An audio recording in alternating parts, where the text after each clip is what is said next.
Bon, bonjour à tous, bienvenue pour cette réunion d'information. C'est une réunion qu'on avait faite en février 2024 et qu'on renouvelle avec un petit peu les mêmes intervenants, un petit peu plus courte, parce qu'il y a une demande importante d'informations sur la fibrose. Donc l'objectif, c'est de faire des présentations pour dérouler un certain nombre d'informations, mais aussi d'échanger.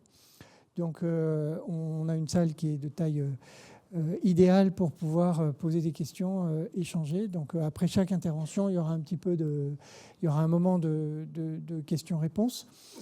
Donc essayez de garder vos questions pour la thématique en question. Vous avez dû voir le programme normalement.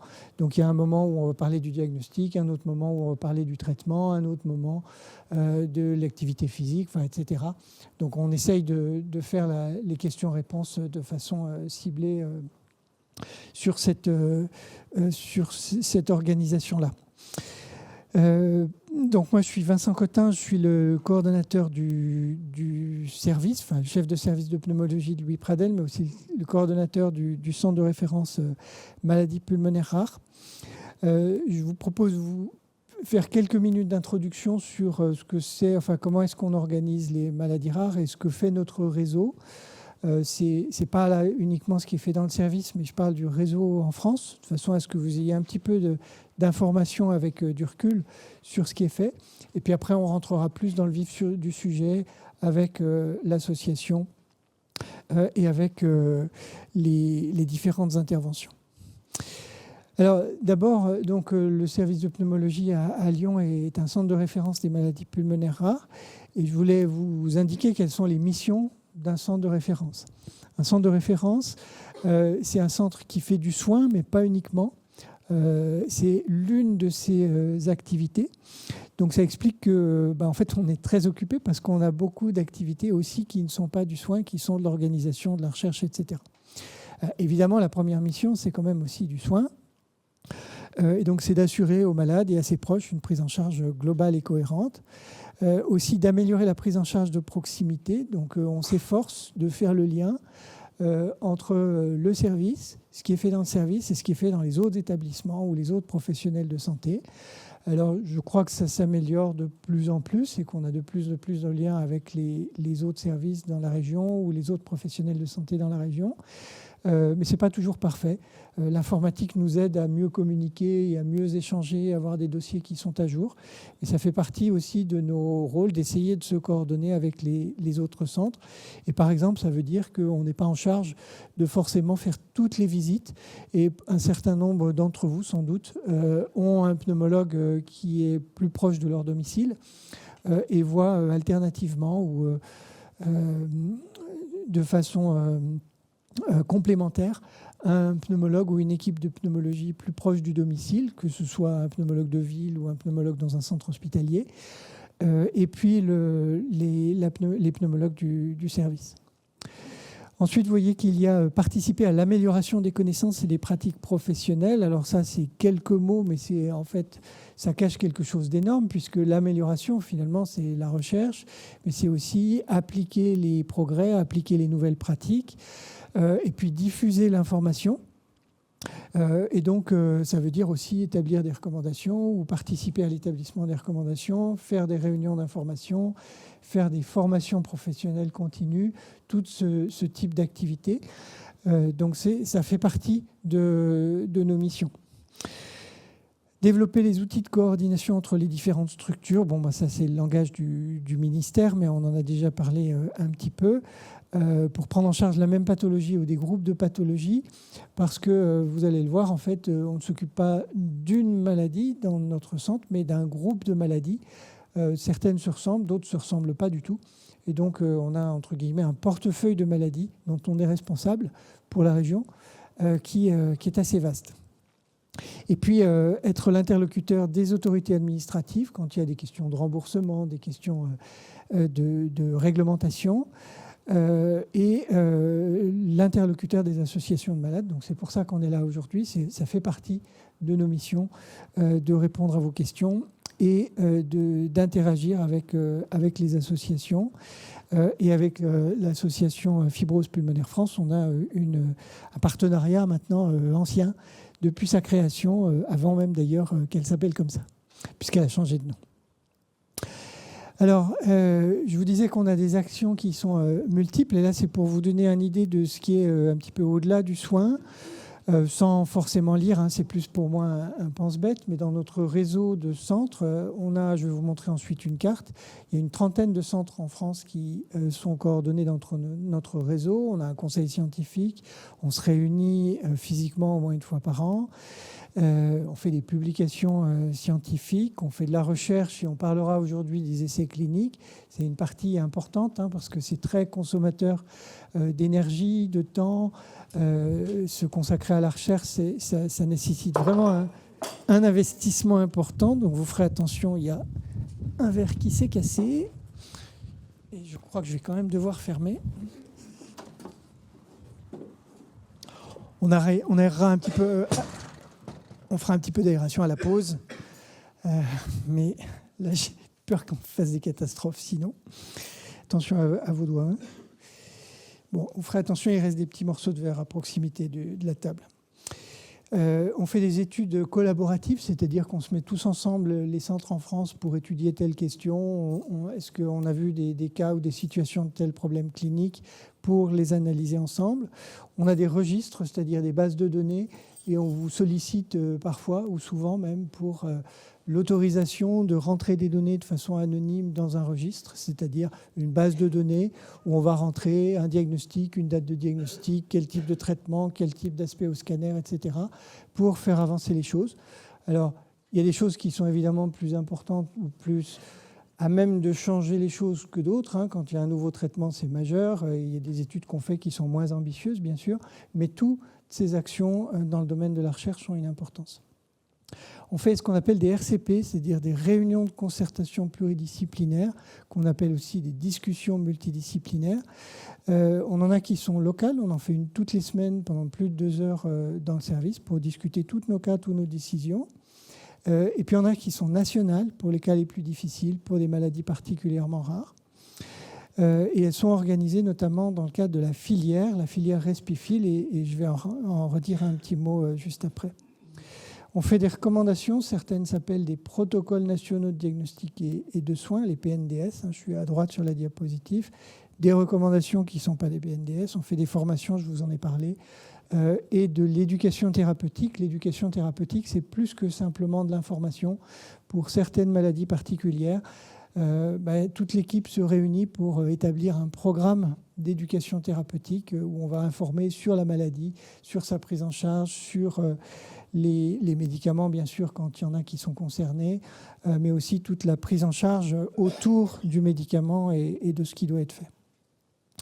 Alors, je vous parlais d'une trentaine de centres en France. Ça, c'est le réseau Orphalung. Orphalung, c'est le nom qu'on a donné au réseau des centres maladies pulmonaires rares.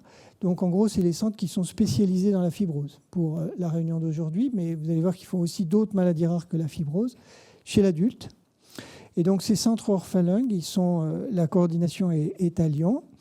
Et ils sont eux-mêmes dans le cadre d'une filière. Une filière, c'est encore plus large, pour des centres maladies rares. Et dans la filière, on a aussi des centres qui s'occupent d'hypertension pulmonaire et des centres qui s'occupent de maladies rares plutôt chez l'enfant. Et donc Respifil, c'est l'ensemble de la coordination de tout ça, si vous voulez. Mais ce qui nous intéresse aujourd'hui pour la fibrose, c'est le réseau Orphalung. Alors vous voyez qu'il n'y a pas toutes les villes, bien entendu.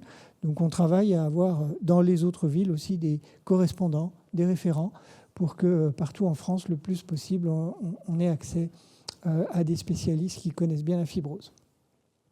Alors je vous disais qu'il n'y avait pas que la fibrose pulmonaire. On ne va pas lire cette liste. Je ne vais pas vous les détailler, je vous rassure tout de suite. Mais c'est pour vous montrer que oui, il y a d'autres maladies. Et encore là, dans certaines de ces lignes, ce sont des groupes de maladies. Puis vous voyez qu'à la fin, il y a autres.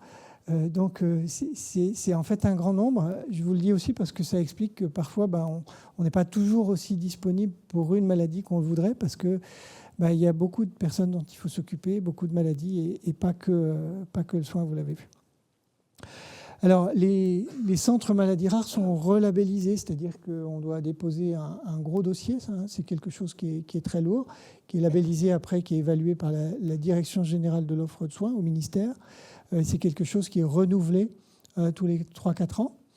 Les filières, c'est tous les 4-5 ans plutôt. Et puis, il y a un plan national maladies rares. Alors, vous avez peut-être entendu parler du plan cancer ou du plan Alzheimer, des choses comme ça, qui sont des plans que le ministère de la Santé lance en décidant de débloquer une certaine somme d'argent pour progresser dans les actions. Il y a longtemps, il y avait eu sur la mycoviscidose et ça a beaucoup changé les soins, bon, etc., etc. Dans le domaine des maladies rares, c'est un système qui a commencé en 2004, donc ça fait un peu plus de 20 ans maintenant, et vient de sortir le 4e plan national maladies rares, vous voyez, au mois de février. Alors c'est un long document qui fait plus d'une 30aine de pages, mais dans lequel il détaille beaucoup d'actions pour continuer d'essayer de progresser dans les maladies rares. Donc les fibroses pulmonaires, ça fait partie des maladies rares. On a l'inconvénient des maladies rares, donc on n'a pas toujours tous les moyens qu'il y a dans des choses qui sont plus fréquentes, comme l'infarctus du myocarde ou le cancer. Mais on a la chance d'avoir des plans nationaux maladies rares qui ont identifié des centres spécialisés pour s'occuper de ces maladies rares et de lancer des plans pour soutenir des actions. Alors, en résumant ces 75 actions, 26 objectifs, il y a 4 axes principaux. Continuer d'améliorer le parcours de soins. Donc, on va continuer de travailler à la coordination entre les structures de soins.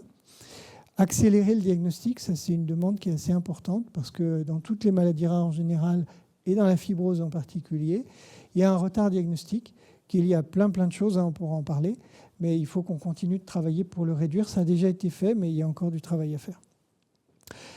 Faciliter l'accès aux tests génétiques, la coordination des professionnels de santé, favoriser l'accès aux traitements. Dans certaines situations, il y a des traitements qui ne sont pas faciles à obtenir. Ce n'est pas tellement notre problème aujourd'hui pour la fibrose, mais ça peut le devenir avec des progrès thérapeutiques. Et puis, développer des bases de données, des collaborations. Vous voyez que ça, c'est le pendant pour la recherche, les biobanques, les biocollections, c'est-à-dire congeler du sang ou congeler des prélèvements pour pouvoir favoriser la recherche.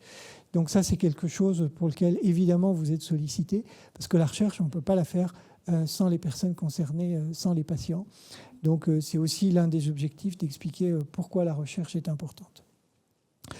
Et puis, je vous présente quand même, alors il y en a qui sont là aujourd'hui, mais je parle là un petit peu au nom de tout le monde, mais évidemment, c'est une équipe qui est importante. Et encore, j'espère que je n'ai pas oublié trop de monde, mais je suis sûr que j'ai oublié quelqu'un, et ce n'est pas volontaire. Au sein du service où on est une petite quinzaine de pneumologues maintenant, il y en a 4 d'entre nous qui s'occupent particulièrement des maladies pulmonaires rares. Dr Julie Traclet, Dr Kei Samad et Dr François Lestel et moi-même qui vont arriver dans l'après-midi. Et on travaille en équipe, c'est-à-dire que très souvent, vous pouvez être amené à voir l'un puis l'autre. C'est normal, c'est comme ça qu'on travaille. Et on pense même que ça améliore la qualité parce que ça améliore la coordination. Et puis chacun peut plutôt améliorer ou avoir un œil neuf sur ce qui a été fait antérieurement. Donc c'est volontaire, même si ça peut être légèrement déstabilisant. On n'est pas non plus 50, mais vous pouvez voir des pneumologues différents. Puis il y a aussi des pneumologues plus jeunes que je n'ai pas cités ici. Après, il y a les radiologues, les anatomopathologistes. On a le docteur Ségolène Turquier en exploration fonctionnelle et qui fait aussi des cathétérismes. On a l'équipe qui s'occupe de la transplantation pulmonaire. Et puis, il y a d'autres médecins de l'hôpital avec lesquels on collabore, bien sûr. Il y a Mme Anne Guillemot, que vous entendrez tout à l'heure, et Mme Juliette Rossignol, donc des infirmières de pratique avancée et coordinatrices. Elles vous expliqueront en quoi ça consiste. Parce que sinon, je ferais des erreurs. On a des personnes qui sont impliquées dans la recherche clinique pour les essais qui peuvent vous solliciter en vous demandant si certaines choses vous intéressent. Alors, on a plusieurs kinés, mais on en a un qui est particulièrement impliqué dans le service. Une assistante sociale, diététicienne, Madame Lise Kilotti qui est là, et une secrétaire qui a beaucoup aidé pour les inscriptions et l'organisation. Alors, vous allez voir un petit peu tout le monde, mais je ne voulais surtout pas oublier de remercier l'association pour être présente, et je vais vous passer la parole dans une seconde. Et parce que le partenariat avec l'association, c'est important. L'équipe de Respifil, c'est la filière, l'ensemble des centres maladies rares pour les maladies respiratoires en France, parce que c'est grâce à eux et grâce au soutien de la filière aujourd'hui qu'on a le soutien technique. de M. Madar et Vectorem. Mocaker, Ciel Bleu, que vous allez entendre. Madame Bégoul qui a aidé à prendre toutes les inscriptions. On a un soutien de Boehringer, qui est un laboratoire pharmaceutique, comme vous savez sans doute, qui nous aide en donnant une subvention à l'association qui permet de payer cette salle, qui accueille dans des conditions un petit peu plus agréables que si vous deviez rentrer dans une vieille salle de l'hôpital et payer le parking et arriver à vous garer. Et puis Vitaler qui est présent. Oui, merci beaucoup, je ne vous avais pas encore repéré. Au cas où certains aient besoin peuvent donner un coup de main pour fournir de l'oxygène ou remplir un conteneur si besoin.